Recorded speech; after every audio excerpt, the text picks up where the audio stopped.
네, 오늘 법무부에 대한 국정감사는 당연 이 한동훈 법무부 장관에게 많은 관심이 좀 쏠렸습니다. 한동훈 장관, 이재명 민주당 대표 관련 검찰 수사, 또 검수 완박 문제, 또 이 검언 유착 문제와 관련해서 조목조목 반박을 했고 이 과정에서 야당 의원들과 설전을 벌였습니다.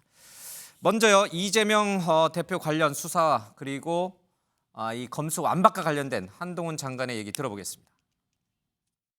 이탈리아의 안토니오 디 피에트로 검사나 미국의 앤드류 멀루니 같은 사람이 깡패와 마약을 잡던 검사죠. 많은 국민들이 알고 계실 텐데요.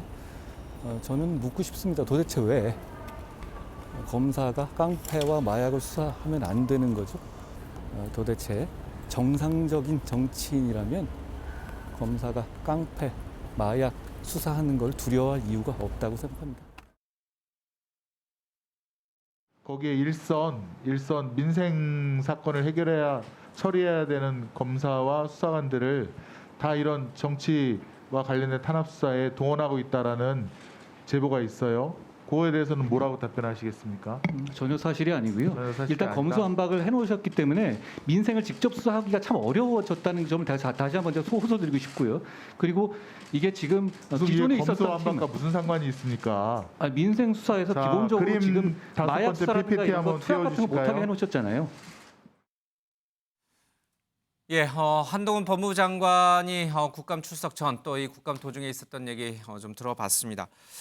이 검수 완박 문제와 관련해서는 뭐 검수 원복이냐 검수 완박이냐 이거는 뭐 이제 시각 차이가 있으니까요. 둘이 같은 얘기긴 합니다만은 검사가 깡패와 마약을 수사하는 거를 반대하는 거는 단 한 명도 없을 거다. 이런 얘기를 이제 오늘 한 장관이 했습니다. 그러니까 지금 민주당 주도로 추진했던 그 검수 완박이 굉장히 잘못됐다라는 거를 오늘 강변을 하는 과정에서 야당 의원과 굉장히 특히 이제 황운하 의원, 경찰 출신 황운하 민주당 의원과 설전을 벌였어요. 한동훈 장관은 절대 굽히지 않는 것 같죠? 그야 당연하죠. 예. 그리고 실제로 검찰의 직접 수사권을 완전히 박탈하는 과정이 예. 민주당 정권이 그 5년 동안 있을 때는 검찰을 동원해서 전임 정권, 박근혜 정권 또 이명박 정권 수사를 위해서 총동원했었거든요. 직접 예. 수사를 시켰잖아요. 더 나가서 그때 당시에 많은 경우에 특별 수사를 배제하자라는 예. 그런 논리가 있을 때도 오히려 당시에는 민주당 정권 내지 문재인 정부의 청와대는 특별 수사는 검찰이 계속 하는 것으로 예. 그렇게 해서 이제 진행을 하다가 그것이 이제 박근혜 정권에 대해서 또 이명박 정권에 대해서 수사가 끝나고 예. 이제 문재인 정권의 실세에 대해서도 수사를 하게 되니까 그때부터 이제 검찰 수사권을 제동을 걸고 나왔거든요. 예. 그리고는 이제 정권이 바뀌고 나니까 이게 이제 검찰 수사권을 완전히 없애겠다라고 하면서 약간 무모하게 이제 법률을 예. 바꿔서 지난번에 이제 검찰 수사권을 배제하는 그런 법률 개정으로 나왔는데 그러다 보니까 정당성이 상실되고 만 거죠. 더 나가서 국민들이 보기에는 민주당 저분들은 무슨 죄를 저렇게 많이 지었길래 예. 정권이 바뀌니까 검찰 수사 자체를 두려워하는가. 음. 더 나가서 검찰 수사권을 뺏어서 자신들을 보호하려는 것 아닌가. 이런 예. 그 논리적 규결로 갔고 더 나가서 이제 이재명 대표는 또 자기에게 수사가 진행될 것이 예상되니까 당헌 당규까지 개정하는 예. 그런 모습까지 보니까 이제 이것이 아무리 민주당 의원들이 저기서 그 정당성을 이야기하더라도 기본적으로 이 논리적 규결이 검찰 수사권을 배제하고 박탈하는 것의 그 당위성 문제에서 아마 굉장히 논리적으로 딸린다고 봅니다. 그리고 예. 그렇기 때문에 막상 한동훈 장관과 국회의원들, 법사위원들 간의 여러 가지 논란이 예. 진행되면 통상적으로는 국회의원들이 호통을 치고 정부에서 나간 이제 장관은 조금 말이 맞지 않더라도 국민은 대표기관이니까 이렇게 좀 수용하면서 아마 그 점은 저희들이 생각하지 못했지만 반영하겠다 이렇게 넘어가는데 판판이 깨질 수밖에 없죠. 첫째는 논리적으로 문제가 있고 두 번째는 이게 논리적으로 문제가 있는 걸 넘어서서 저분들이 제기하는 그 논리적 정당성 문제가 지금 굉장히 부족하거든요. 그래서 저는 그 민주당이 소위 검수완박으로 나온 것 자체에 지금 굉장히 잘못이 있다고 봅니다. 통상적 국감장에 가면은 국무위원 장관들이 야당 의원 질타에 이렇게 이제 고개를 숙이는 경우가 대부분인데 법사위 이 법무부 국감 현장에서만큼은 오히려 한 장관이 공격수 같은 느낌이고 야당 그렇죠. 의원이 오히려 수세에 몰리는 형국이다. 이렇게 보시는 거예요. 그리고 야당 의원들 뭐 이래 말씀드리면 참 죄송한데 실력도 많이 딸리는 것 같아요. 제대로 예. 질문하는 분이 별로 없는 것 같아요.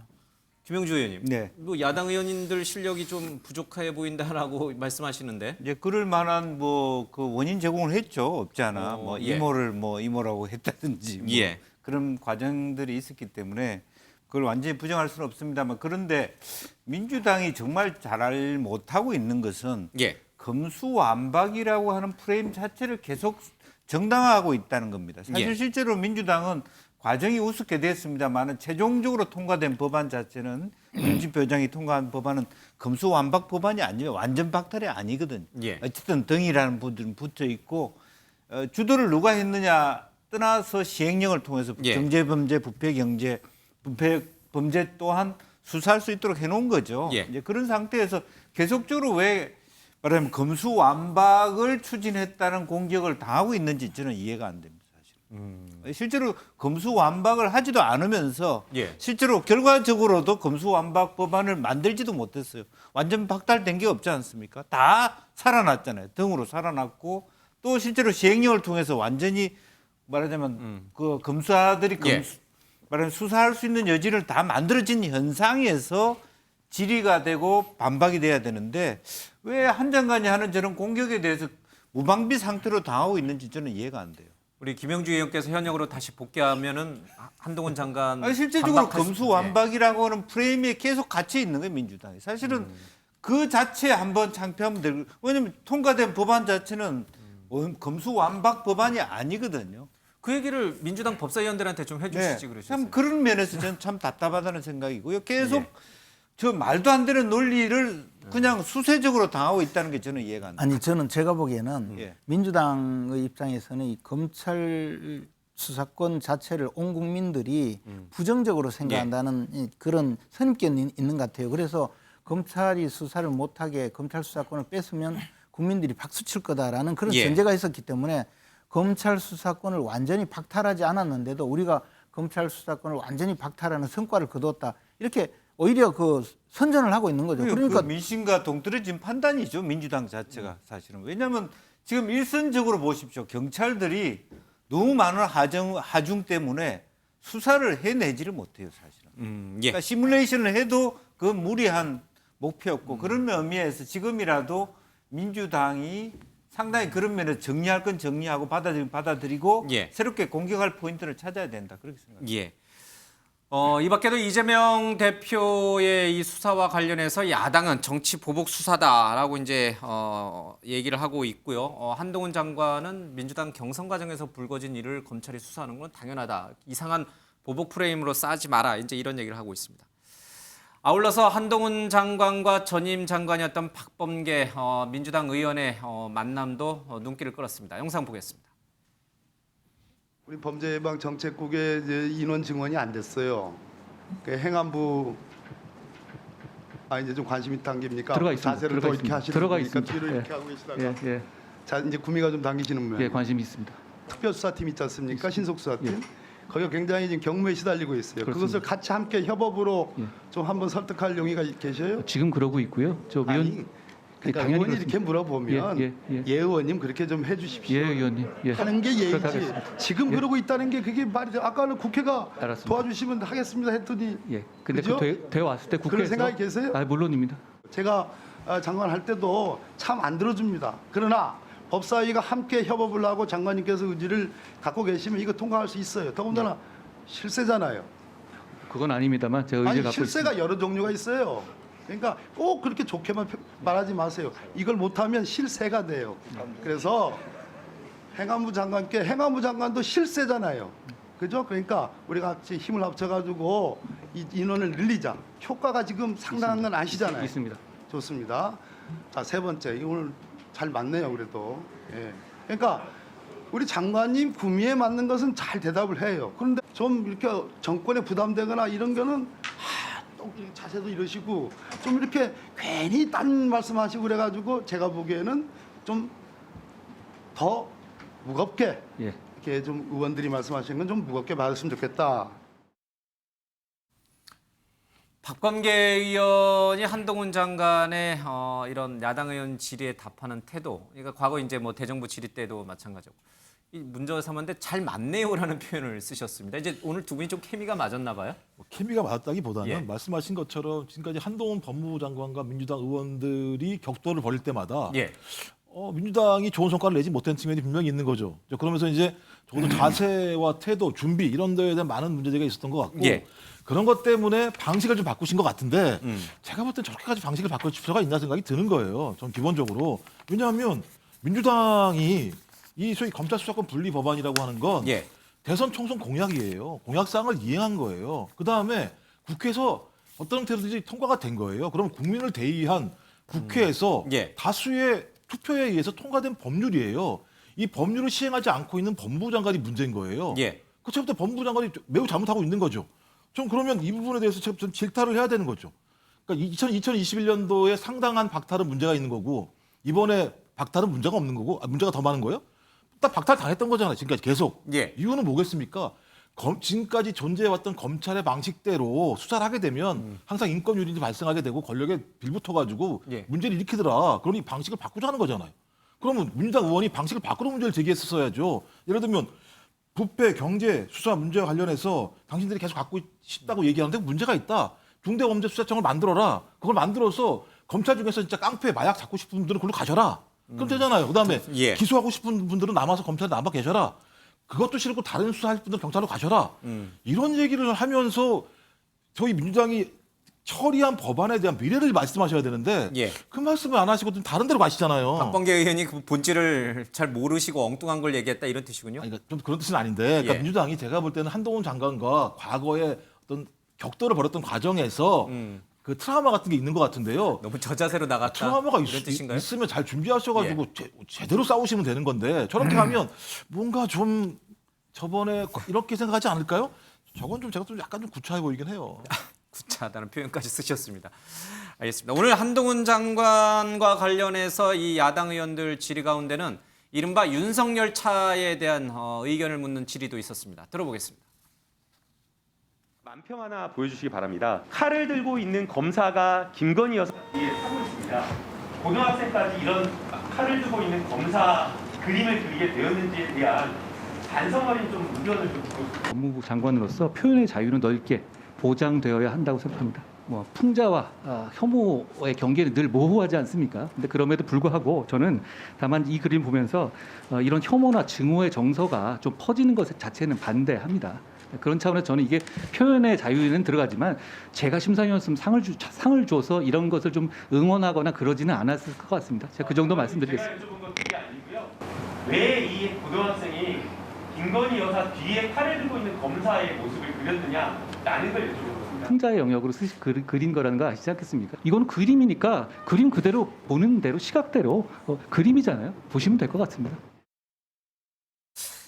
뭐 그림 자체에 대해서 문제 삼는 건 아니고 자신이 이제 심사위원이었다면은 상을 주지는 않았을 것이다라고 하면서 이제 본인의 입장을 좀 설명을 했습니다. 최경철 의원님, 네. 지금 한동훈 장관이 잘 입장을 얘기한 거예요? 보통 공무원들하고는 확실히 다르죠. 뭐 저 정도면 예. 한 장관이 뭐 표현의 자유에 대해서 원론적인 발언만 하고 그 다음 발언 안 하는 게 보통 공무원들의 상례인데 한 장관은 저 같으면 그 상 안 줍니다. 이렇게 하면서 그 야당 의원들에게 저 그림이 결과적으로 좀 잘못된 그림이다. 예. 증오를 부추기는 학생으로서 적당하지 않은 학생으로서 편협된 정보를 갖고 예. 과잉된 표현을 했다는 것을 뭐 좀 아주 명백하게 드러낸 그런 뭐 말씀하셨는데 한 장관은 어쨌든 답변 태도를 보면 자신이 단순한 법무부 장관이 아니고 윤석열 대통령이 한 작심 인사의 대상으로서 나는 윤석열 정부를 대표하는 원톱 장관으로서 야당 의원들에게 어떤 질문이든지 나는 윤석열 정부를 제대로 한번 대변해 보겠다는 그러한 뭐 의무감을 갖고 나오신 것 같아요. 항상 그래서 단 한마디도 말을 지질 않습니다. 그러니까 예. 뭐 어떤 말을 하더라도 거기에 대해서 반박하고 거기에 대해서 지적하고 과잉된 표현이 있다면 반드시 거기에 대해서 문제점을 얘기하고 뭐 이렇기 때문에 그리고 야당도 그 프레임에 말려 들어가는 것 같습니다. 야당도 한 장관을 법무부 장관으로 보지 않습니다. 그냥 윤석열 대통령의 대리인으로 보는 것이죠.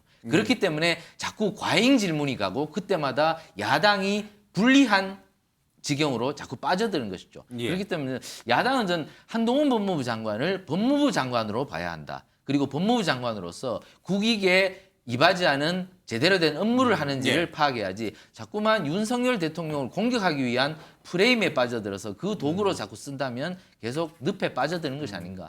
그러니까 저는 김남국 그렇게 의원의 저 질의는 문체부 장관한테나 적절하지 법무부 장관이 한동훈 장관한테는 묻지 말았어야 그렇습니다. 된다. 저게 결국에는 법무부 장관 뭐 소관되는 물론 표현의 자유가 뭐 굳이 법무부 장관의 소관이라면 소관일 수 있겠습니다만은 저것을 법무부 장관에 묻는다는 것은 조금 과잉된 질문이 아닌가. 예. 그러니까 자꾸만 윤석열 대통령과 싸우려고 하는 그 프레임에 빠져들면서 더 큰 늪으로 빠져들어서 결국엔 한 장관한테 이기지 못하는 장면이 자꾸 포착이 된다. 저는 이걸 봅니다. 근데 이제 김남국 의원이 질문을 한 것은 저 그림의 그 내용 중에는 검사가 칼을 칼을 든 들고 있었다. 검사를 지적한 뭐 거죠. 그렇게 그거에 대해서 어떻게 생각하느냐 이런 거잖아요. 그러면 자신들은 지금까지 표현의 자유를 주장하고 이것은 순수한 그 저 어떤 패러디 내지는 또 다른 이 표현의 자유의 한 영역인데 그에 대해서 그걸 끌고 와서 사실이 사람들이 이렇게 생각하고 있으니까 너희들 잘못된 것 아니냐 그런 논리로 갔거든요. 그러니까 처음부터 논리 모순인데다가 법무장관이 그에 대해서 답변할 게 뭐 있습니까?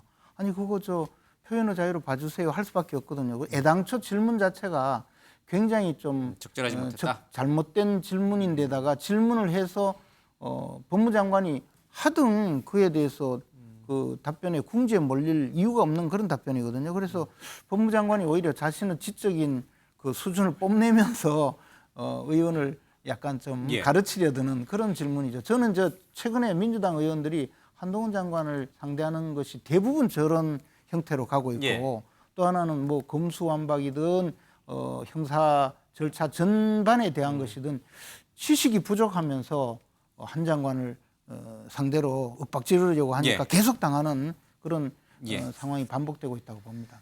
이게 번외 질문이긴 한데 이게 처음에는 표현의 자유냐 아니냐 이 논란이었다가 표현의 자유는 우리가 보장을 한다. 그런데 여기에 상을 준 만화영상산업진흥원이 정부 예산을 받는 기관이니까 이 정부 예산을 받는 기관이 이런 정치적인 색채가 강한 만화에 상을 준 게 문제다. 이렇게 이제 조금 옮겨갔다가 또 어제부터는 저게 영국의 만화를 표절한 거다라는 표절 논란으로 국민의힘 쪽에서는 주장을 하더라고요. 최 의원님 이게 자꾸 이게 주제가 옮겨 다니는 것 같아요. 저 논란의 주제가. 뭐 그런데 뭐 표절이라고는 제가 좀 보기 어렵고요. 왜냐하면 예. 저런 그림이 많습니다. 더 썬지 말고도 다른 뭐 우리 국내 신문에도 그렇고 다른 외국 신문에도 그렇고 예. 저런 구도를 하는 게 많기 때문에 저는 표절이라고는 보기는 어렵지만 그러나 학생이 그리기에는 예. 조금 과한 표현이 있는 것이 아닌가. 그러니까 특정 정파의 주장을 그대로 예. 답습을 해서 그것만 사파에 담았다는 것이죠. 그러니까 학생은 그 특정 정파의 말을 그대로 담았지만 그 특정 정파의 말에 대해서 주장에 대해서 검증하는 노력은 과연 있었는지 그 부분에 대해서는 좀 아쉽다는 것이죠. 예. 그러니까 만약에 저것을 하려면 특정 정파의 말이 제대로 증명되는 것이 사실 김건희 여사에 대한 여러 가지 논란이 있지만 김건희 여사가 예. 저런 식으로 국정농단을 하고 있다는 그게 증거가 확실히 구증된 것은 현재까지 없지 않습니까? 그렇기 때문에 그 부분에 대해서는 여러 가지 논란이 있을 수 있다는 것이죠. 한 말씀만 듣고 뭐 다시 한동훈 장관 얘기를 듣고 있어. 어떻게 생각하세요? 이 표절 논란까지. 저는- 이게 왜 이렇게 이 사안이 이렇게 자꾸 아니, 그게 눈덩이처럼 아니고요. 커지고 있는지. 아니 고등학생이 뭐가 문제입니까? 국가가 투표권을 줬잖아요. 정책 판단할 수 있는 권리가 있으니까는 투표권을 주지 않았겠어요? 나이가 좀 어리다고 해서 정책 판단을 못 하겠습니까? 저는 그 문제라는 생각이 드는 거예요. 그러면 우리는 예를 들면 7, 80대 어른들 얘기 말씀을 드려야 되니까 그런 건 아닌 것이고 누구나 다 자유스럽게 자기의 표현을 할 수 있는 것이고요. 또 문제는 이 학생이 표절 뭐 이런 문제, 표절은 정치적 문제가 아니니까요. 지적자산권을 갖다 가져오는지 문제인데 이 학생이 있는 학교의 교감 선생님이 이거 어떻게 했냐라고 얘기했더니 아이디어가 열정열차에서 나왔다고 그랬어요. 열정열차라고 다 아시잖아요. 윤석열 당시 후보가 그 좌석에서 다 우두빠 올려가지고 이제 화면에 나가는 예. 저 장면이죠. 예. 저 내용들을 보고 아이디어를 가져가지고 이걸 했다는 거예요. 그렇다면 표절이 아니고요. 이 아이디어의 본거지는 윤석열 대통령과 국민의힘이에요. 전 그래서 제가 볼 때 이 문제를 여야가 논쟁하는 것도 제가 문제라는 생각이 드는 것이고, 또 돈을 줬다고 심사위원들에 대해서 예를 들면 조사를 하겠다? 뭐 문체부에서 이것도 매우 문제가 있는 거죠. 그렇게 따지면 언론사에다가 정부가 돈 지원하잖아요. 그럼 만평에 대해서 애들 평가하실 거예요? 그러니까 잣대가 이상해요. 고등학생이니까 만만하게 보는 것 같아요, 오히려. 알겠습니다. 근데 예. 제가 이게 보면은 번외 아니요. 질문인데 이게 아니, 길어지네요. 예. 근데 이 부분에 대해서는 조금 제 생각은 예. 좀 다른데요. 고등학생이 지금 저런 그림을 그렸다고 어른들이 뭐 눈을 흘기거나 눈을 부라리거나 그래 해서는 안 된다고 봐요. 그리고 뭐 고등학생 아니라 초등학생이라도 저런 그림 그릴 수 있죠. 그리고 그 점에 대해서 표현의 자유는 뭐 저는 보장되어야 된다고 생각하고 정치 편향성은 뭐 정치 편향성 있는 그림을 왜 그렸느냐라고 논쟁을 하는 게 아니거든요.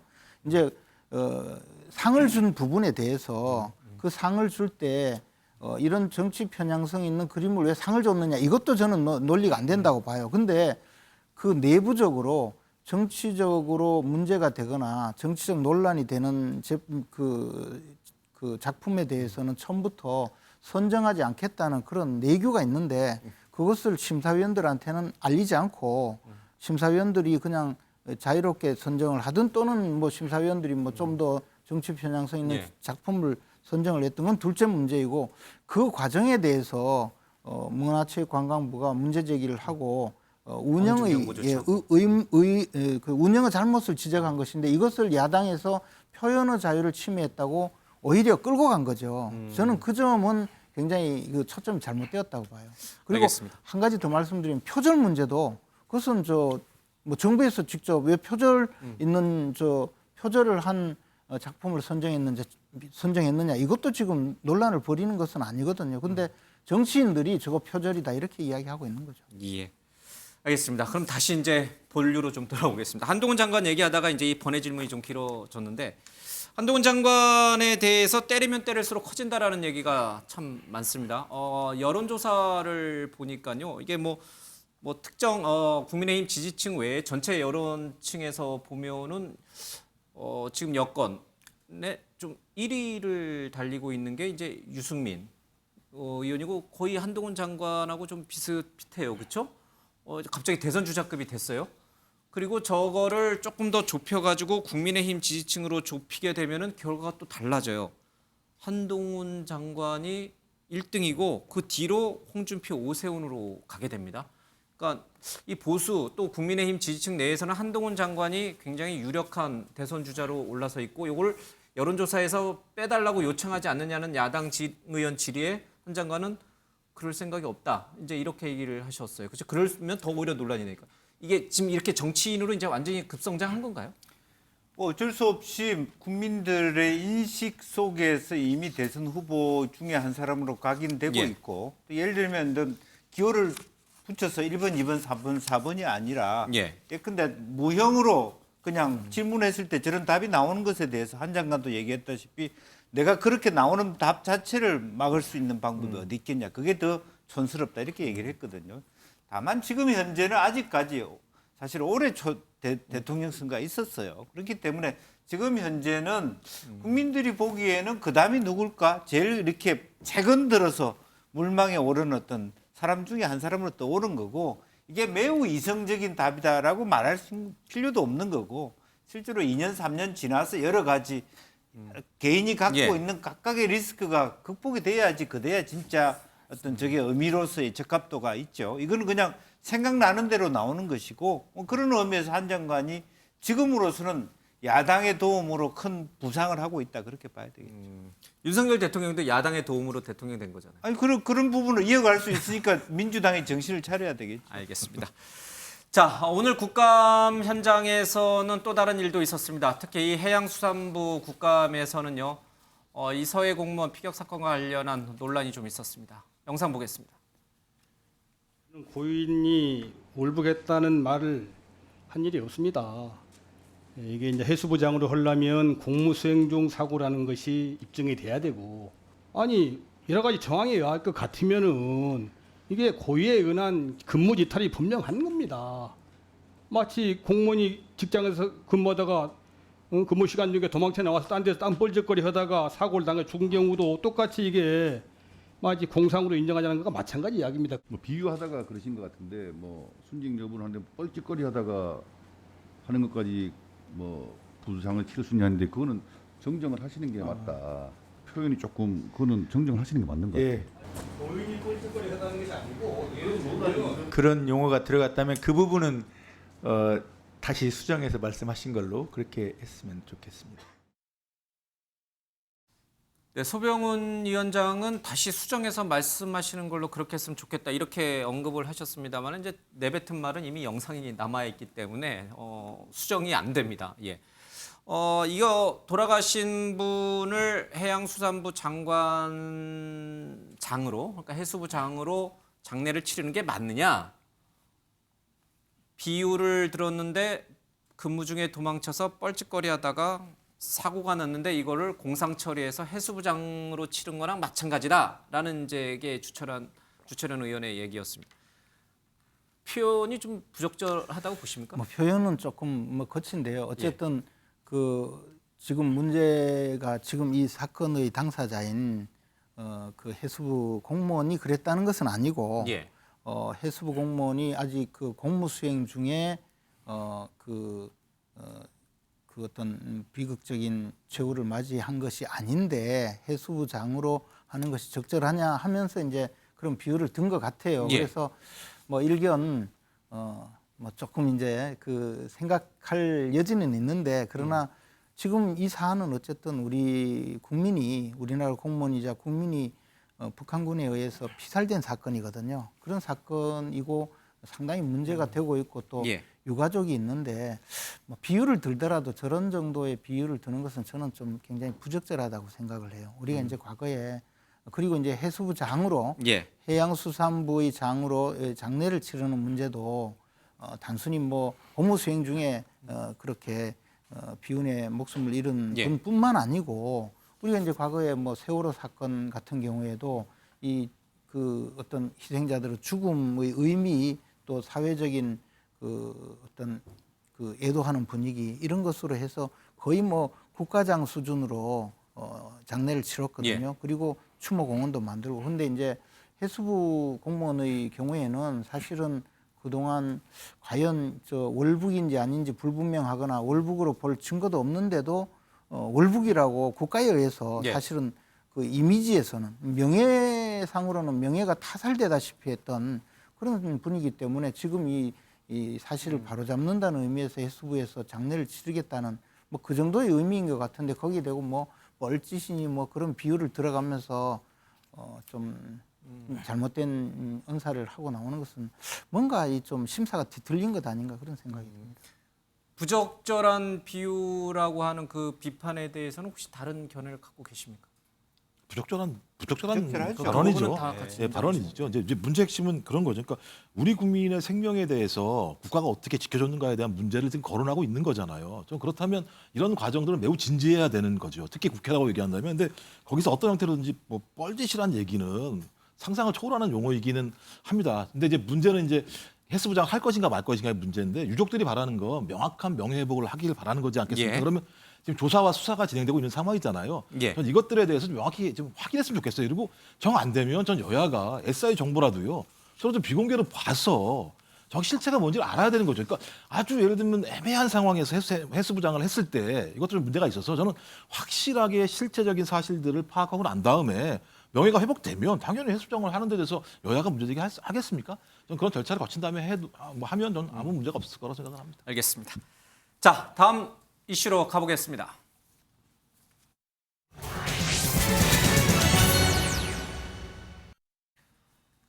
네, 오후에 법원의 이 가처분과 관련된 결정이 나왔습니다. 지난번 이 법원 결정과는 다르게 한마디로 말하면 이준석 패.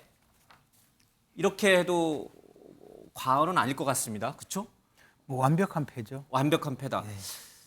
최경철 의원님. 네. 법원이 지난번 결정과는 다르게 이 새로운 비대위는 인정했고 정진석 비대위원장의 직무도 인정을 했습니다. 그리고 당원 개정도 문제가 없다라고 결론 내렸어요.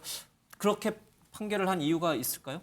국민의힘에서 모든 규칙 그러니까 당을 움직이는 당헌을 모두 다 고쳤기 때문에 예. 법원에서 그 당헌에 대해서는 정당의 자율성을 인정해 주는 것이죠. 실체적 절차적으로 하자가 없다. 그렇습니다. 하자가 없으니까 그 당헌이 제대로 된 것이니 그러면 그것을 지키는 것은 너희 자율의 영역이니 예. 이 부분에 대해서는 너희의 정당 운영에 대해서 법원이 간섭할 수 없다는 대원칙을 다시 한번 보여준 것이죠. 그런데 지난번에는 사실 뭐 당헌이 좀 허술한 부분이 좀 있었거든요. 그러니까 비상 상황을 규정한 것을 제대로 명확하게 명시적으로 박았기 때문에 이번에는 뭐 국민의힘에서 예측한 대로 법원이 받아들였다. 그리고 사실 법원이 지난번 가처분 신청을 받아들이고 여론의 비난의 화살이 좀 많았습니다. 법원이 정당 활동의 영역에까지 이렇게 돌아서야 되는가? 예. 그렇다면 앞으로 법원이 정당 활동이 무언가 이상할 때마다 전부 다 법원에 달려가면 그 판단을 다 해줄 것인가? 그럼 예. 판사가 그러면 지금 한 1,000명 증언돼야 될 것인가? 사법 소극주의에 대해서 여러 가지 좀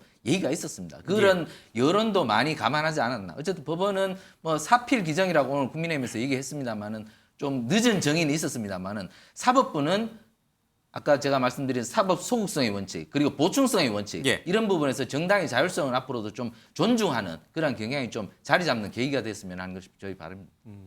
이 법원 결정이 오후 2시가 조금 넘은 시각에 나왔는데 법원 결정이 나와서 그런지 정진석 비대위원장과 주호영 원내대표의 얼굴은 좀 밝았습니다. 웃음기도 보였습니다. 영상 보시죠. 법원의 현명한 판단에 감사드립니다. 이제 집권 여당이 안정적인 지도 체제를 확립하고 윤석열 정부의 성공을 튼실하게 뒷받침하기 위해 그 책무를 다하기 위해 만전을 기해 나가도록 하겠습니다. 이준석 대표에게는 뭐 전할 말씀이 아니면 이준석 전 대표에 대해서는 제가 뭐 늘 그래왔듯이 논평하지 않습니다. 예. 이제 법원 결정이 났습니다. 좀 어떻게 보고 계십니까? 이제 그 1차 가처분에서 지적됐던 부분을 보완해서 한 것이기 때문에 이번 결정은 당연한 것이라고 생각을 합니다. 당연한 결정이고 이 결정으로 우리 당이 지도부가 안정을 되찾게 된 것이 참으로 다행스럽게 생각하고요. 네, 이제 이준석 전 대표가 계속해서 가처분 신청 또 법적 대응을 이어간다면 좀 어떻게 하실 거로 보세요? 저는 안 이어가고 이제 적당한 선에서 멈추기를 바라지만은 또 법적 쟁송을 이어간다면 우리는 거기에 대해서도 대응할 수밖에 없는 그런 상황입니다. 예, 일부 언론은 헤드라인 제목을 그렇게 달았더라고요. 웃음꽃 핀 정진석 이렇게 얼굴에 지금 웃음꽃이 핀 건가요? 예, 어쨌든 국민의힘으로서는 아주 큰 고비를 넘긴 거죠. 뭐 외양적으로는 그렇죠. 근데 예. 제가 이번 문제가 제기되고 나서 저도 당헌당규 개정 과정에 조금 알아보고 많이 예. 했었거든요. 근데 기본적으로 이제 이번 가처분 결정문을 읽어보면 정당의 내부 규율 또 정당의 각 기구의 권한 배분, 정당 내부에서 의사결정 절차 이런 것을 정하는 것은 그것은 정당의 고유한 영역이라는 겁니다. 다만 그 과정이 헌법과 법률에 위배되거나 민주적 질서를 위배한다는 민주적 질서를 지켜야 한다는 정당법의 규정에 위배될 때는 그 효력에 문제가 있을 수 있지만 정당 내부의 규정을 정하는 규범 자체는 정당의 고유한 권한이고 그것은 존중해야 된다. 그런데 지금 이준석 대표는 그것을 문제 삼은 거거든요. 그러니까 이 당의 규정 내의 이 당의 국민의힘 내부의 어떤 의사결정 과정이나 자율성 자체를 문제 삼고 나왔기 때문에 법원에서는 그건 받아줄 수 없다는 거였거든요. 저는 이 상황은 처음부터 얘기가 되었었고 그것에 따라서 판단한 것은 지극히 정당하다고 봅니다. 이런 상황이라면 이제 앞으로 이준석 전 대표에 대한 뭐 징계 문제라든가 당내의 의사결정 과정뿐만 아니라 규율 내지는 기강 확립의 문제도 이제 앞으로는 좀 더 국민의힘이 자율권을 가지고 행사할 수 있게 되었기 때문에 당의 빠른 안정 또 더 나아가서 앞으로 있을 당내 혼란 문제도 쉽게 해결을 할 수 있는 여지가 생겼다고 봅니다. 단순히 한 가지 문제가 아니라 굉장히 많은 문제가 동시에 해결되는 그런 상황이 되었죠. 예. 국민의힘 내부적으로 보면은 큰 고비를 이제 넘긴 셈인데 그렇다면 이준석 전 대표의 운명은 어떻게 되는 것인가? 이준석 전 대표는 법원 판결 이후에 이런 얘기를 했습니다. 앞으로 더 외롭고 고독하게 제 길을 가겠다. 더 외롭고 고독하게 제 길을 가겠다. 이제 이렇게 입장을 내놨습니다. 근데 공교롭게도 오늘 저녁에는 윤리위원회 징계가 있을 예정입니다. 이양희 윤리위원장의 임기가 또 연장이 됐고요. 그렇다면 이준석 전 대표에게 오늘은 국민의당은 기쁜 날이지만 이준석 전 대표에게 오늘은 잊지 못할 악몽의 날이 될 것인가? 이 부분이 초미의 관심사로 떠올랐습니다. 안철수 의원 얘기 듣고요. 그럴까요? 예, 안철수 의원은 자진 사퇴하는 게 좋겠다. 이제 이렇게 권했는데 지금 이준석 전 대표는 더 외롭고 고독하게 제 길 가겠다고 한 거 보니까 안 의원 말처럼 자진 사퇴할 것 같지는 않죠? 그렇습니다. 그러니까 그런데 지금 당 입장에서는 예. 그런 것을 생각했을 때 오히려 이제 뭐 제명이라든지 또 탈당 권고 이런 예. 부분들로 갔을 경우에 이 문제가 더욱더 길게 갈 가능성이 많다. 그렇게 좀 생각을 예. 하는 것 같고요. 그런 의미에서 지금 현재 결국 끝까지 가보자라는 이준석 전 대표에게 그런 어떤 명분을 주지는 않을 것 같고 그런 예. 의미에서 사실 탈당 권유나 제명 이런 과정보다는 당권 정지 그것도 뭐 1년, 2년, 3년 이런 정도의 말하자면 다음 총선에 나올 수 없을 정도의 예. 권한 어떤 그 정지 이런 쪽으로 가닥을 잡을 가능성이 높지 않겠나 그렇게 보여집니다. 민주당 일각에서는 오늘 법원 결정으로 사태가 이렇게 국민의힘 내부의 어떤 내용이나 이런 게 가라앉기보다는 제2라운드에 접어들 것이다라고 논평이 나왔더라고요. 뭐 이제 왜 그렇게 보고 민주당 입장에서는 그럴지 모르겠습니다만 예. 일단 1차적으로 국민의힘의 내용은 진정되는 국면으로 갈 수밖에 없겠죠. 1차적으로. 예. 왜냐하면 지금 이제 비대위 체제라고 하는 지도체 자체가 이제 유지가 되는 상황이기 때문에 예.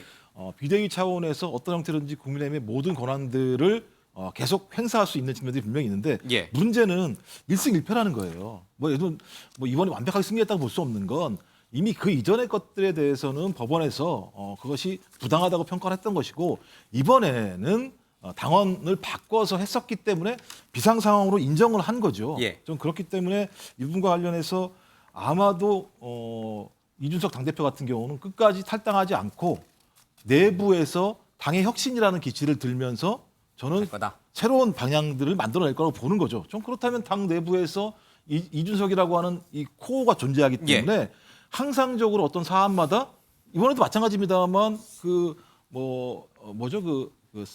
카툰 얘기가 나왔어도 마찬가지입니다만 다른 얘기를 하지 않습니까? 그러면 국민의힘 내부에 두 개의 권력이 만들어지게 되는 상황들이 계속 갈 수밖에 없는 측면에서는 좋은 모습은 아닐 수밖에 없기 때문에 그러면 제명을 해도 또 마찬가지인 거죠. 또 다시 가처분 신청을 하지 않겠습니까? 그래서 당장 지금 오늘은 즐거울지 모르겠습니다만 다시 또 내일부터는 또 다른 이런 갈등들이 내연될 수밖에 없다라고 민주당은 판단하는 것 같습니다. 이준석 전 대표가 페이스북에 쓴 글을 조금 읽어드리면요. 이준석과는 사자성어를 쓸 수 있느냐로, 그러니까 양두구육 문제겠죠. 방송국과는 자막을 달 수 있느냐로, 고딩과는 정치적 해석이 가능한 만화를 그릴 수 있느냐로 표현의 자유 분쟁 3종 세트다. 이런 표현을 썼습니다.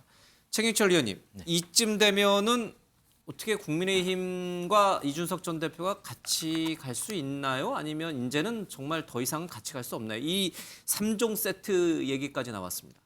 서로 갈 길 간 지는 꽤 오래된 것 같고요. 이미 예. 길이 너무 갈려져서 이미 다시 만날 수 있는 가능성은 저는 뭐 거의 사라졌다. 그런데 그것은 결국 이준석 대표가 판 무덤이죠. 그러니까 스스로 판 무덤으로 스스로가 걸어간 셈이 됐는데 예. 이준석 대표가 조금 타협의 정치에 대해서 조금 생각을 해봤다면 예. 오늘과 같은 결과를 없었을 텐데 이준석 대표가 너무나 자신의 지혜를 믿고 자신은 무엇이든지 할 수 있다는 그런 슈퍼맨적인 지혜를 너무나 과신했는 것이 아닌가. 그래서 결국에는 윤석 대표가 저렇게 감으로써 윤석 대표 옆에 결국 아무도 없는 그런 고립무원의 지경까지 빠져들므로써 윤석 대표가 이제 창당할 수 있는 기회도 없어졌습니다. 왜냐하면 윤석 대표의 동지들이 과연 몇 명이나 있을까? 현역 의원들이 이준석 대표가 가자 나가자 이렇게 됐을 때 손잡고 나갈 수 있는 탈당할 수 있는 사람이 과연 몇 명이나 있을까?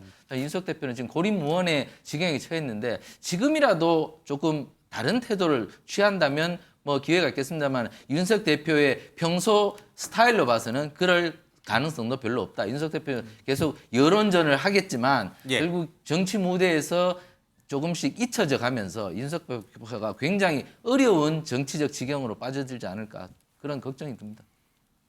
근데 뭐 저는 이제 이준석 대표가 잊혀진 인물이 될 가능성은 전혀 없다고 생각을 합니다. 앞으로도 뭐 굉장히 정치적으로 많은 또 등장을 할 거라고 봐요. 그런데 이제 우리가 볼 때 이준석 대표가 이번에 말씀하신 뭐 3종 세트 이야기도 잘 보면 우리가 이제 왜 옛말에 양약 고구 이어병 충원여기 이어행 이렇게 해서 쓴 약은 입에 쓰지만 그래도 몸에는 좋고 막 귀에 거슬리는 말은 좀 거슬리지만 그래도 행동에 유리하다 이런 의미에서 쓴소리라고 하잖아요. 그러면 이준석 대표가 지금까지 해온 이야기가 뭐 개고기를 팔고 있다느니 무슨 뭐 황제가 그 검투사를 찌른다느니 또는 신군부 이야기하고 계속한 것이 쓴소리냐, 당이 잘 되도록 하고 대통령이 잘 되도록 하는 것이냐, 아니면 당이 좀 망가지고 그 틈을 내가 비집고 들어가겠다는 것인지, 이걸 보면 자명하거든요. 그렇기 때문에 점점 이준석 대표를 지지하던 많은 분들도 이탈을 할 수밖에 없는 구조가 되었어요. 그래서 그러나 이준석 대표는 결코 그런 자신의 태도를 바꿀 수 있는 사람이 못 되거든요. 지난 10년간 정치에 입문해서 계속적으로 그렇게 해서 성공했기 때문에 이것을 자신의 성공 신화로 생각하고, 뭐 저 지금 화면에 나오는 저런 이야기도 사실 말도 안 되는 이야기지만 자신의 그 지금 징계가 무슨 양두구육 때문에 되는 것처럼 알고 있잖아요. 근데 사실은 윤리위원회에서 제기한 것은 당을 상대로 한 말도 안 되는 무익한 소송을 계속 반복해서 당을 위기로 끌어들였다, 이런 것이 아주 중요한 대목으로 되어 있거든요. 이런 것이 굉장히 이제 당의 그 주요 정치인으로 성장하기는 압박을 많이 느끼겠지만, 그러나 이준석 대표는 그런 자신의 그 어떤 모드를 계속 유지해가면서 정치적 모색은 계속 하리라고 봅니다. 그리고 그것이 또 이제 언론이나 국민들로서는 많이 환호하게 만드는 그런 대목이 있죠. 알겠습니다. 이준석 전 대표의 향후 행보도 사실은 굉장히 좀 궁금해집니다. 자, 다른 이슈로 넘어가겠습니다.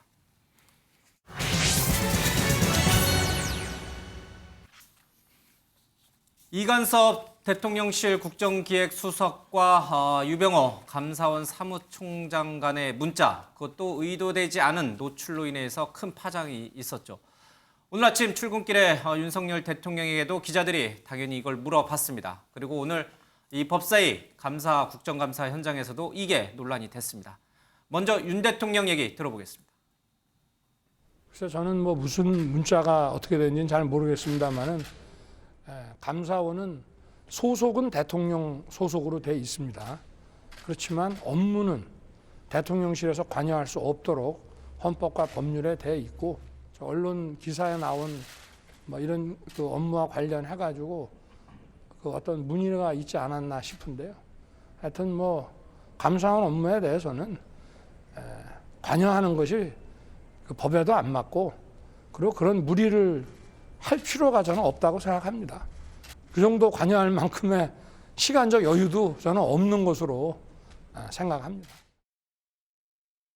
청와대의 왕수석 실세라고 하는 사람에게 해명 보도자료가 나가기도 전에 이 문자를 보낸다라고 하는 것은 마치 논란에 대해서 어떠한 조치를 하겠다라고 하면서 사전에 청와대 대통령실에 업무 보고하는 격으로 들립니다. 사실상 대통령실에 배후가 있는 것 아니냐라는 의심되게 하는. 자, 다음 조정훈 의원님. 조정훈 의원님. 위원장님. 예, 발언하십시오. 제가 분명히 말씀드렸죠. 위원장님. 지금 오늘 법무부를 상대로 하는. 법무부를 상대로 질의하려고 하는. 지금 말씀 내용. 있는데 들어보지도 않고 이렇게 판단하시는 건 맞죠? 고함 지르지 마시고. 위원장님이 이렇게 진행하는 게 어딨습니까? 자, 김남국 의원. 말 듣지도 않고 말 시작하는 데도 김남국 의원. 이렇게 하는 게 어딨습니까?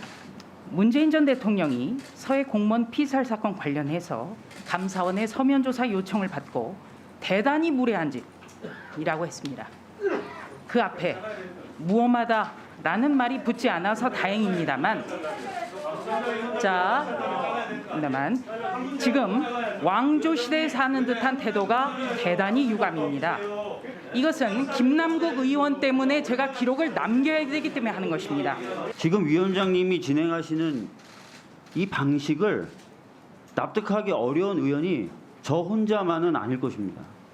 이걸 두고 어느 야당 의원이 균형 있게 또 형평성 있게 위원장님이 지금 상임위를 운영한다고 생각하겠습니까? 알겠습니다. 무슨 말씀인지 알겠고 제가 위원장으로서 여러분들께 저도 한번 회의 진행에 대해서 숙고를 하겠습니다. 예, 법사위에서 소란 공방이 있었던 것까지 좀 봤습니다.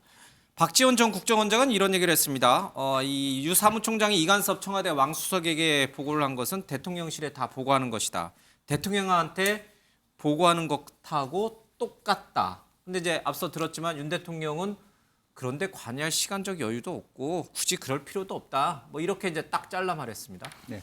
이 좀 시선이 완전히 다른데 왜 야당 박지원 전 원장 지금 민주당 다시 복당하겠다고 얘기를 하시던데 민주당 입장인가요? 저 박지원 전 원장의 입장이? 사실은 민주당 입장이 아니더라도 정말 국민의힘의 입장에서도 감사원의 유 사무총장은 사실은 정리를 해야 된다. 저는 그렇게 생각이 들고요. 사퇴해야 된다 이 뜻이에요? 예. 왜냐하면 그렇게 시키는 게 훨씬 더 나을 것입니다. 그 처음부터 최재 감사원장이 이렇게 기본적으로 감사원의 어떤 포지션 자체를 윤석열 대통령 돕는 일이다. 이렇게 얘기함으로써 먼저 감사원이 정치적 편향을 갖고 있는 듯한 인상을 준 데다가 그런 의혹을 더 심화시키는 이제 그런 부분들이 분명히 있는 거거든요. 그러다 보니까 지나치게 저는 어떻게 보면 역사의 이래로 뭐 근현대사에서 지금처럼 감사원의 중립성 논란이 커진 적이 없었다고 봅니다. 그 원인조차도 바로 직전에 감사원장이 지금 현재 국민의힘의 국회의원이자 뭐 말하자면 그 혁신위원장이 되셨기 때문에 더 그런 원인 제공을 한다고 생각해요. 그렇다면 훨씬 더 조심해야 되고 또 한편 대통령께서 지금 물론 그걸 볼 시간이 없겠죠. 근데 다른 한편으로 보면 역으로 보면은 직무유기 아닌가? 대통령께서 밑에 직원들이 뭐 하는지도 모르고 있다? 그렇게도 들려요, 저는. 그래서 실제로 뭐 대통령께서 예를 들면 뭐 문체부에다가 저런 뭐 학생이 뭐 만든 그림에 대해서 제재하라. 또 혹은 뭐 실제로 뭐 감사원에 보고받아라. 그런 말씀 하셨겠어요? 그렇지 않고 대통령하고 상관없이 뭐 대통령실이 저런 일을 한다 하더라도 결국에는 대통령이 한다. 그렇게 우리는 볼 수밖에 없다는 말씀드립니다. 방금 속보가 하나 들어와서요. 저희들 이 내용 잠깐 정리하겠습니다. 대통령실에서 윤석열 대통령과 기시다 일본 총리가 25분간 전화 통화를 했습니다. 북한의 이딴 미사일 도발과 관련해서 이 한일 정상 간의 전화 통화가 좀 있었습니다. 강력히 규탄한다는 내용이 좀 있었고요. 또 공동 대응하겠다는 얘기도 좀 나오고 있습니다. 북한의 무력 도발, 미사일 도발이 수위를 계속 넘고 있습니다. 다음 달 중순까지는 계속 이어질 것이라는 전망도 나오고 있고요. 이 회항하던 레이건 미 핵 항모가 되돌아오는 그런 일까지 벌어지고 있습니다. 이 한반도의 긴장이 조금 높아지는 것 같습니다. 뭐 이 내용은 뭐 저희들이 나중에 뉴스 7에서 좀 다루기로 하고요. 김재현 의원님 어떻게 보세요? 지금 민주당에서는 그런 주장을 하더라고요. 이간섭 국정기획수석, 그러니까 국정기획수석이라는 자리는 정책, 뭐 경제가 됐든 사회 문화 정책이 됐든 정책실장, 과거 청와대 정책실장 산하에서 정책을 총괄하듯이 그런 국정기획을 총괄하는 자리지 이렇게 감사원하고 이렇게 문자를 주고받는 위치가 아니다. 이제 이 점을 하나 지금 민주당은 주장하고 있고요. 이간섭 또 국정기획수석은 이 유병원 사무총장이랑 친하지 않다. 그냥 궁금해서 물어봤을 뿐이다. 이렇게 이제 오늘 해명이 나왔는데 이 두 부분과 관련해서 이게 적절한 것인지 어떻게 판단하고 계십니까? 근데 저는 둘 다 조금 애매한 이야기를 한다고 봐요. 왜냐하면 이름이 뭐 국정기획수석이 그 과연 문재인 정권 때 그 하고 비슷한 역할을 하는지는 몰라도 지금 이제 국정기획수석을 이번에 새로 만들었잖아요. 그래서 원래는 정책기획수석이었다 이름 바꿨죠.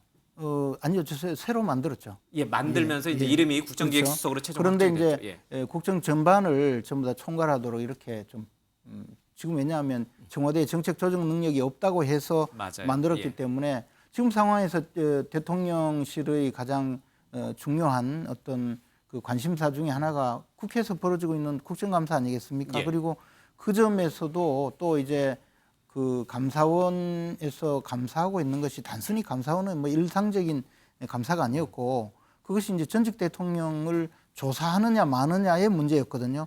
대통령실은 엄청나게 관심이 있었을 거예요. 근데 그 점에 대해서 야당에서 이제 문제 제기가 있었고 예. 저 절차가 잘못되었다. 그러니까 대통령실에서 만약에 사전에 야당의 주장대로 충분히 보고도 이루어지고 상의도 된다면 물어볼 필요가 없어요. 근데 야당에서 문제 제기를 하고 언론에 나니까 이게 정말 뭐 잘못된 거 아닌가, 잘못됐으면 중단을 하라고 요구를 해야 될 수도 있는 사안일 수 있거든요. 그러니까 이거 어떻게 된 거냐라고 물어본 거고 국정기획수석이 절차상 하자가 있는지 물어본 거고. 뭐 궁금해서. 예. 그렇게 했지 않겠습니까? 그러니까 이거 야당에서 이런 주장하는데 뭐 어떻게 된 거냐? 아마 앞에 그 질문 자체가 그런 내용일 거라고 봐요. 그렇죠. 감사원 감사위원회를 거치지 않고 네. 문 전 대통령 서면질이 보낸 그 절차를 민주당은 이제 문제 삼았었으니까요. 그러니까 예. 이제 그 야당에서 이런 주장이 있는데 뭐 어떻게 된 거냐라고 물어보니까 아니 그거에 대해서 우리가 발표할 거다. 내용은 무식한 소리 하지 마라라는 거다. 그러니까 자신 있다 이런 걸 자기가 이제 문자로 보냈죠. 저는 뭐 그 문자가 온당하다고 생각하지는 않습니다만 어쨌든 그러면 전후 사정을 보면요 오히려 대화가 잘 안 되는 거예요 지금 상황이. 예. 근데 이제 야당은 그 뒤에 나간 저 부분을 오늘 또 제대로 해명 자료가 나갈 겁니다. 또라는 것도 수시로 주고받는. 수시로 주고받는 거라고 주장하는데 사실은 감사원의 이야기는 이 야당에서 문제 제기를 하니까 한 번 더 할 거다. 그러니까 걱정하지 마라. 합법적으로 하고 있다. 이런 이 내용의 그 설명을 한 거잖아요. 그걸 보면 저는 오히려 감사원에 대해서 대통령실이 전혀 내용을 모르고 있지 않는가. 뭐 그런 추정이 충분히 알겠습니다. 가능한 내용이라고 봅니다. 혹시 뭐 그러니까 저는 참 그러니까 이 윤석열 대통령과 대통령실과 정부는 사고를 치고 난 다음에 또 사고를 쳐요. 해명하다가. 제가 볼 때는. 그러니까 내용이 그런 거잖아요. 오늘 또 제대로 해명 자료가 나갈 겁니다. 무식한 소리 말라는 취지입니다. 이런 얘기가 서로 모르는 사람 간에 오갈 수 있는 문자인가요? 상식적으로? 모르시는 분한테 이렇게 문자 보내시나요? 또 하나는 이관섭 수석이 모른다고는 안 했습니다. 친하지 않다고 그러니까 무슨 얘기를 할 예. 일이 있겠나 이렇게 얘기할 정도면 제가 볼 때는 거의 관계가 없다고 얘기한 거랑 마찬가지잖아요. 또 대통령실 얘기가 문자 내용을 보면 정치적으로 해석할 만한 그 어떤 대목도 발견할 수가 없다. 이 무식한 소리가요 야당과 언론이 했다는 거 아니겠어요? 이 내용 자체가 정치적인 거죠. 그러니까 이미 정부가 야당과 언론이 제기하는 부분들에 대해서 당파성을 가지고 감사원이 얘기하고 있는 거라면 정치적인 대목이 분명히 있는 거죠. 예. 거기다가 대통령께서는 무슨 문자가 어떻게 되는지 잘 모르겠다고 말씀하시면 제가 볼 때 이 정부는 제대로 돌아가는 게 없는 거고 어떤 형태로든지 의심은 되는 거잖아요. 감사원에 대해서 왕수석이 어떤 형태로든지 질문했다는 거잖아요. 그러면 생각을 해봅시오. 왕수석이 감사원에다가 전화해가지고 물어보게 되면 그게 압력이 아닙니까? 그냥 친한 사람끼리 왔다 갔다 하는 전화 통화밖에 안 되는 겁니까? 저는 그러니까 이런 행위하는 것도 잘 문제입니다만 해명을 하실 때도 마찬가지인데요. 좀 담백하게 하세요. 알겠습니다. 최기철 의원님, 근데 이게 최근에 이 문자 이게 유출되는, 그러니까 유출이라고 표현하기엔 좀 부적절하고요. 문자가 이 언론에 포착되는 일이 굉장히 잦아요. 뭐 윤석열 대통령하고 지금 권성동 원내대표가 아주 큰 파장을 낳았던 그 문자도 있고 이재명 대표 문자도 보좌관 전쟁 얘기가 나왔고 정진석 또 유상범 제명 논란 얘기도 좀 나왔었고 그리고 이번에 또 이 지금 이관석 또 이 유병호 사무총장 얘기나 저거 필름 붙여도 왜 안 붙이고 다니시죠? 뭐 붙여도 뭐 보이는 게 있다는데요. 어쨌든 예. 뭐 저희 국회에 계시는 여러 사진 기자들이 너무나 열심히 해서 예. 모든 것을 줌으로 당겨서 다 파악을 할 수 있게끔 취재에 열심히 해서 예. 국민의 알 권리를 정말 제대로 충족시켜주는 현장이 아닌가 저는 그렇게 보고요. 그러니까 세상에 비밀은 없다. 모든 것은 다 밝혀질 터이니 저런 것을 전부 다 정치인들이 조심을 해야 될 수밖에 없는 것이죠. 근데 정치인들이 저게 요즘은 이게 이슈 소비가 굉장히 빠르기 때문에 국회에 앉아 있어도 지금 어떤 이슈가 벌어지고 있는지 시시각각 확인하고픈 욕구가 이게 국회의원들이 있는 거예요. 예. 왜냐하면 이 분초가 다르거든요. 그러니까 그 욕구를 갖고 있기 때문에 자꾸 전화기를 들고 있는데 그 전화기를 들면서 뭐 전부 다 이게 덜미가 잡히는 것이죠. 그렇게 되면 서로 조심할 수밖에 없는데 어쨌거나 뭐 여러 가지 기자들은 무엇이든지 팔려고 할 것이고 예. 정치인들은 제대로 뭐 감추려고 하는 것보다는 제대로 된 것만 하면 될 터인데 어쨌든 뭐 부끄러운 것이 없다면 저는 문제가 없겠죠. 그러나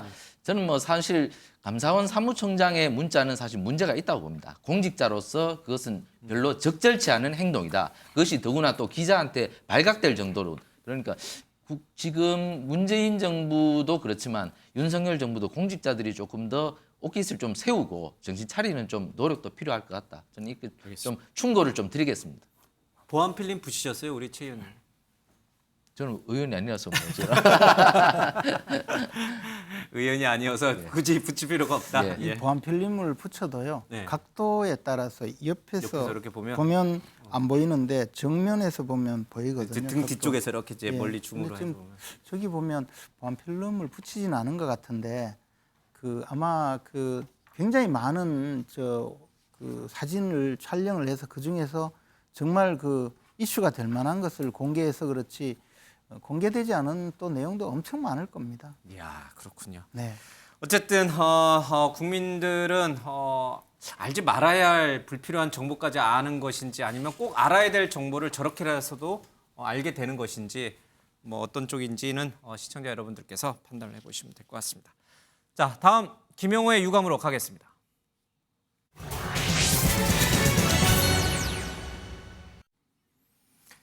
예, 첫 번째 유감은 바이든 한 마이크입니다.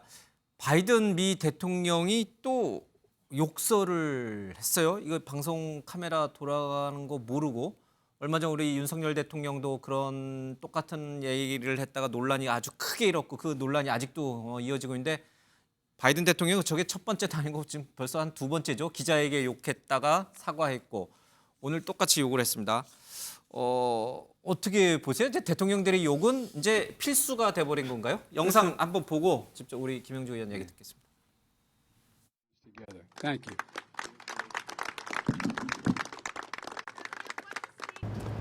What the governor's done is pretty remarkable. He put up steel poles, and guess what? It's done like in California. They put a lot of this. Thanks for everything. Thanks for coming down. No one fucks with the Yeah, goddamn right. and you can't argue with your brothers outside the house. That's exactly right. That's exactly right. All right. Good to see you. Thank you, guys. 예, 아마 이제 그 오펙 석유 수출국기가 이제 감산을 하게 될 경우에 또 이제 미국의 소비자 물가 또 휘발유 가솔린 값이 올라가는 거 관련해서 아마 욕을 했다 이제 이런 해명이 나오는데 백악관은 뭐 아무런 입장 표명이 없어요. 글쎄요, 우리 문화하고 또 미국 문화하고 좀 다를 수 있는 예. 것이 또 저런 발언들 자체에 대한 충격도가 우리보다 좀 다소 적은 것 같고 또 첫 번째 있던 일이 아니고 여러 번 있었고 또 과거에도 한번 사과한 적이 있었습니다만 이 맥락으로 봤을 때 그게 말하자면 미국 입장에서 저런 뭐 좋은 상황이 아니었기 때문에 뭐 저런 표현을 할 수 있다라고 그렇게 다른 뭐 정당에서도 이걸 문제 삼을 필요는 없다 이렇게 지나가는 것 같습니다. 그렇게 하고 우리도 좀 지나가면 안 돼요? 우리는 실제로 그 맥락상으로 그것이 국회의원을 욕하는 것이 되는 부분 그게 그래서 그런 부분에 있어서 꼭 뭐 사과를 받아야 된다라기보다는 어쨌든 맥락 전체가 단순히 그것은 이제 뭐냐면 그 뭐 산유국들에 대한 대상하고 지금 실제로 보면 홍보수석의 해석에 의하면 어쨌든 우리 국회에 대한 비판이 정확하게 있는 주는 거니까. 야당 의원들이겠죠. 네. 예. 그러면 야당 의원에 대한 본이든 아니든 간에 그런 뭐 내용이 있었으면 그것은 우스갯소리로라도 뭐 도어 스탬핑 할 때 야 내가 저 생각지도 않게 뭐 결국에는 야당 욕하게 됐다 이렇게 지나가도 되는 부분인데 그걸 안 지나갔기 때문에 그런 식으로 부드럽게 처리를 안 하고 누가 그걸 발설했어라고 했기 때문에 이게 정복됐다 그렇게 봅니다. 윤석열 대통령과 바이든 대통령 오늘 이거는 좀 다르다. 다르죠. 결이 다르다. 예. 이렇게 이제 야당은 보고 있군요. 알겠습니다. 자, 두 번째 유감으로 가겠습니다. 김동길 연세대 명예교수가 어제 별세를 했습니다. 향년 94세의 나이로 별세를 했는데 김동길 교수가 아주 유명한 말을 남겼죠. 이게 뭡니까? 라고 하는 아주 유명한 말을 남겼는데 떠나면서도 본인의 시신을 좀 이제 의대에 기증하는 일이 있었습니다. 영상 보겠습니다.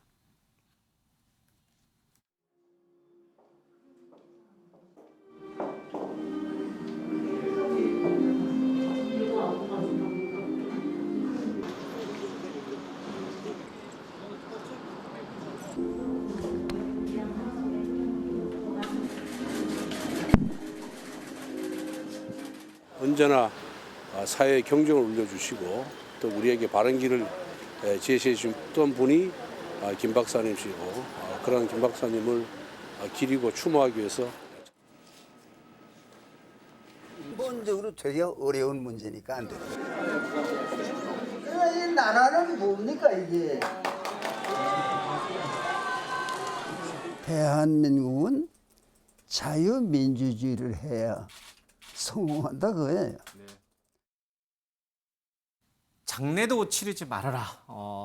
그리고 자신의 시신은 이제 의대에 연구용으로 기탁을 해라. 이제 이런 유언까지 좀 남겼습니다. 대표적인 보수 언로로 우리 사회 보수 언로로 이제 이게 뭡니까 이런 이제 유행어도 탄생시켰는데 많은 정치인들이 좀 찾아갔습니다. 김동길 교수가 만약에 지금까지 이제 좀 건강하게 지내시고 이제 논평을 할 위치였다면 지금의 이 보수 정부에 대해서는 뭐라고 표현했을까요? 아니 뭐 그냥 한 말씀 하시겠죠. 도대체 이게 뭡니까? 아 그래요? 현 정부에 대해서도 지금 뭐 사실 좀 뭔가 어수선하잖아요. 예. 어수선하고 뭐 참 좀 심하게 말씀드리면 과연 성한 것이 있는지 싶을 정도인데요. 아니 뭐 지금 그 북한이 그 대륙간 탄도탄에 뭐 준하는 정도의 그런 그 미사일을 쏘는데 거기에 대응한답시고 우리나라가 포탄을 쐈거든요. 그것을 현무라고 우리나라 최고의 그 미사일을 동쪽으로 쐈는데 서쪽에 떨어졌잖아요. 같은 기진에. 뭐 어쨌든 방향이 저는 그것에 너무 놀랐어요. 동쪽으로 쐈는데 서쪽으로 떨어지면 이게 포탄입니까 이게? 저는 막 그런 것까지 생각을 하면 좀 더 참 이런 말씀 좀 드려서 그런데 참 이게 뭔가 싶어요. 그래서 아마 김동길 교수님은 한탄이 들리는 듯합니다. 합참에서 오늘 이제 공식적으로 좀 이제 뭐랄까 사과 성명이 좀 나왔죠. 운영상의 하자가 아니라 이제 기술적인 하자였다 이렇게 했는데 그럼에도 불구하고 김동길 교수가 살아계셨으면 이제 우리 정부를 향해서 군 당국을 향해서 이게 뭡니까 이렇게 하셨을 거다. 뼈 있는 일갈인 것 같습니다. 세 번째 유감으로 가겠습니다. 박송 씨 문제가 요 며칠 계속 굉장히 많은 관심을 좀 갖고 있습니다. 이 박송 씨와 형 또 아버지와 얽힌 여러 가지 이제 소송 그리고 박송 씨가 아버지에게 맞았다라고 하는 폭행 문제가 계속 이제 화제가 좀 되고 있습니다. 근데 최gin철님 지금이 국감 시즌이잖아요. 국감에 얼마나 다양한 이슈가 올라오고 있고 또 이런 말하면 죄송하지만 국민이 보기에 재밌는 싸움들이 많이 벌어지고 있습니까? 그렇죠? 근데 박송 씨의 이 트래픽이 보니까 압도를 해요. 이 국감은 저리 가라예요. 관심이 없어요. 왜 이런 현상이 벌어진 겁니까? 다른 뭐 가족의 가정사를 뭐 함부로 얘기하기는 입에 담기에는 좀 그렇습니다. 특히 뭐 아버지가 그 자식을 뭐 폭행을 했다. 그리고 또 자식이 번 돈을 갖고 아버지와 그리고 형제 간에 지금 재산 다툼이 벌어져서 송사까지 벌어지고 있다. 이런 부분에 대해서 굉장히 좀 사실 뭐 요즘 그 연예인도 공인이어서 많은 사람들이 관심을 갖고 보지 않습니다. 그런데 저것이 결국에는 가정에 굉장히 큰 비극으로 또 박송 씨 어머니는 또 방송에 또 오래 출연하셔서 박송 씨 어머니도 아는 우리 그 많은 그 국민들이 있어요. 그렇기 때문에 저 가정을 많이 들여다본 사람들이 많아서 아마 관심이 아마 클 겁니다. 특히 또 저렇게 가족들끼리 첨예하게 싸우는 경우가 별로 없어서 그런 것까지 또 관심을 불러일으키는 것 같은데 어쨌든 저게 가족 내에서 왜 해결이 되지 않을까? 지금 정치가 못하는 것처럼 가족 내에서도 해결할 수 있는 문제가 너무 많다. 우리 사회가 아까 김동길 교수님이 전부 다 죽어가셨어요. 집도 다 내놓고 자신의 그 마지막 날 몸뚱아리까지 내주고 가셨는데 우리 사회에 지금 너무 관용이나 포용이나 이런 것이 너무 부족한 것이 아닌가. 지금 예. 가족끼리도 그런 것이 없으니 가족끼리도 무한정으로 싸우는 것 같고 정치권도 무한정으로 싸운 것 같고 조금 더 아까 미국 바이든 보십시오. 뭐 욕을 해도 유머로 넘기지 않습니까? 근데 우리는 욕을 하면 사생결단을 내고 서로를 그 결단을 내려고 그러거든요. 예. 근데 우리가 과연 이대로 가서 되겠는가? 그렇다면 가족도 해체되고 뭐 저는 정치도 예. 엉망이 된다면 이대로 가서는 안 된다는 것인데 이 부분에 대해서 누군가가 좀 경종을 울려야 되는데 정치권은 그런 힘을 상실한 것 같고 누구나 도덕적 권위를 가진 김동길 교수님 같은 그런 지도자가 좀 있었으면 하는 것이 바람인데 저런 분들이 한 분, 두 분 가시는 것 같아서 사실 좀 굉장히 씁쓸하네요. 검색량이 33배 차이 난다는 거는 정치 냉소주의가 굉장히 팽배했다는 뜻이죠. 그렇습니다. 이제 국감 시즌인데도. 그렇습니다. 이제 그럼에도 불구하고 또 하나 우리가 이제 지금 이번에 관심이 있는 것은 친족 상도례 폐지 예. 여부 이런 부분입니다. 과연 가족이라고 해서 그런 동거래 부분을 묻지마식으로 덮어줄 수 있는가라고 하는 부분인 것 같고요. 또 그런 면에서 실제로 보면 과거에 방송에 나왔고 가족들이 또 그리고 여러 가지 루머를 타고 있기 때문에 많은 그러니까 실제적으로 우리 사회가 개인주의화되면서도 가족이라는 봉건적 질서에 있기 때문에 이런 혼란이 오는 것 같고요. 냉정하게 개인이 번 돈은 개인이 가져가는 중심 속에서 가족이 화합할 수 있는 새로운 문화를 만들어야 된다. 그렇게 생각이 듭니다. 알겠습니다.